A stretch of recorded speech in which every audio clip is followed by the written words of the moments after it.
بسم اللہ الرحمن الرحیم۔ سوتے وقت روح کہاں پرواز کرتی ہے، حضرت علی کرم اللہ وجہ الکریم کا ارشاد پاک سنو، روح کی طاقت پہچانو۔ ایک مرتبہ حضرت علی کرم اللہ وجہ الکریم نماز جمعہ کی تیاری فرما رہے تھے۔ خطبہ شروع ہوا تو آپ روح کے بارے میں اہم ارشادات فرمانے لگے۔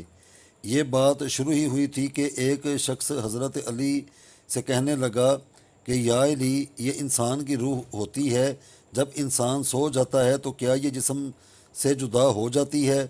تو حضرت علی کرم اللہ وجہ الکریم نے اس بات کے جواب میں فرمایا، تمہارے جسم اور ہر انسان کے جسم میں جو روح اللہ تعالیٰ نے ڈالی ہے یہ 3 حصوں میں تقسیم ہے۔ پہلا حصہ انسانی جسم میں رہتا ہے اور دوسرا حصہ انسان کے وجود سے باہر یعنی برزخ میں اپنے آپ کو دیکھ رہا ہوتا ہے، جبکہ روح کا تیسرا حصہ انسان کے جسم سے جدا ہو جاتا ہے۔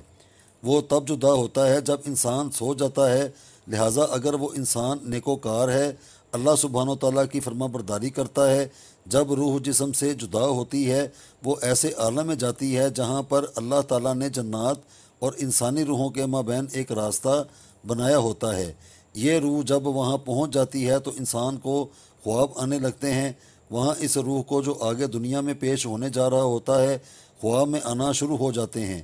اگر انسان گناہ گار ہے، اللہ سبحانہ و تعالیٰ کا نافرمان ہے، وہ لوگوں پر ظلم کرتا ہے، اللہ کے بتائے ہوئے راستے پر نہیں چلتا، تو اس کی روح جسم میں قید ہو جاتی ہے اور خواب میں کچھ نظر نہیں آتا۔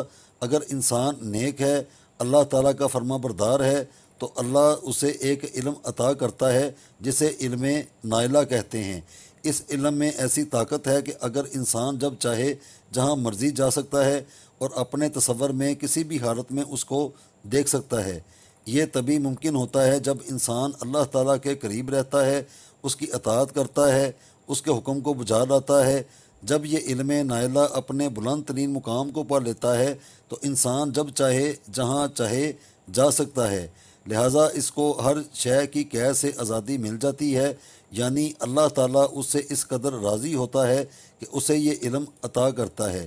اور حضرت علی کرم اللہ وجہ الکریم نے یہ بھی فرمایا کہ اللہ تعالیٰ نے علم کے خزانے انسانوں کے لیے کھول کر رکھ دیے ہیں، مگر افسوس انسانوں کی اپنی غفلت کی وجہ سے وہ اس نعمت سے یعنی علم کے خزانوں سے بہت دور ہیں۔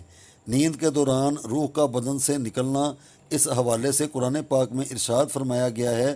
سورہ الزمر میں اللہ سبحانہ تعالیٰ نے ارشاد فرمایا کہ اللہ تعالیٰ جانوں کو ان کی موت کے وقت قبض کر لیتا ہے اور ان جانوں کو موت نہیں آئی ہے، ان کی نیند کی حالت میں ان کو روک لیتا ہے جن پر موت کا حکم صادر ہو چکا ہے، اور دوسری جانوں کو مقررہ وقت تک چھوڑے رکھتا ہے۔ بے شک اس میں ان لوگوں کے لیے نشانی ہے جو غور و فکر کرتے ہیں۔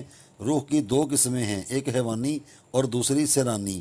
حیوانی وہ ہے جو نیند کی حالت میں بھی موجود رہتی ہے، اس لیے انسان زندہ رہتا ہے۔ اگر یہ چلی جائے تو انسان مر جاتا ہے، جسم سے فقط رابطہ توڑا جاتا ہے۔ دوسری روح کی قسم ہے وہ سیرانی، یعنی نیند کے وقت نکل جاتی، سیر کرتی رہتی ہے۔ پھر انسان خواب میں جو کچھ دیکھتا ہے وہ اس روح کی مدد سے دیکھتا جو گھومتی پھرتی رہتی ہے۔ انسان جب نیند سے بیدار ہوتا ہے تو یہ روح بھی واپس آ جاتی ہے۔ اللہ تعالیٰ ہر چیز کو پیدا کرنے والا ہے اور روح بھی مخلوقات کی ہر طرح کی ایک مخلوق۔ اس حقیقت وغیرہ کا علم اللہ کی خصوصیت ہے، جس طرح حدیث پاک میں ہے۔ عبداللہ ابن مسعود رضی اللہ تعالیٰ عنہ بیان کرتے ہیں کہ میں ایک دن آقا الصلاۃ والسلام کے ساتھ ایک کھیتی میں تھا اور آقا الصلاۃ والسلام کھجور کی چھڑی پر سہارا لیے ہوئے تھے۔ اچانک وہاں سے یہودیوں کا گزر ہوا۔ ایک دوسرے کو کہنے لگے کہ ان سے روح کے بارے میں سوال کریں، تو وہ کہنے لگے کہ تمہاری کیا رائے ہے کہ اس کے پاس چلیں؟ تو ایک نے کہا، نہیں، کہیں وہ ایسی بات نہ کہہ دیں کہ جسے تم ناپسند کرتے ہو۔ وہ کہنے لگے کہ اس سے پوچھو کہ انہوں نے نبی پاک صلی اللہ علیہ وآلہ وسلم سے روح کے بارے میں سوال کیا؟ تو آقا الصلاۃ والسلام نے خاموشی اختیار کی اور جواب نہیں دیا۔ تو مجھے یہ علم ہو گیا کہ آپ پر وحی کا نزول ہو رہا ہے، تو میں اپنی جگہ پر ہی کھڑا ہو گیا۔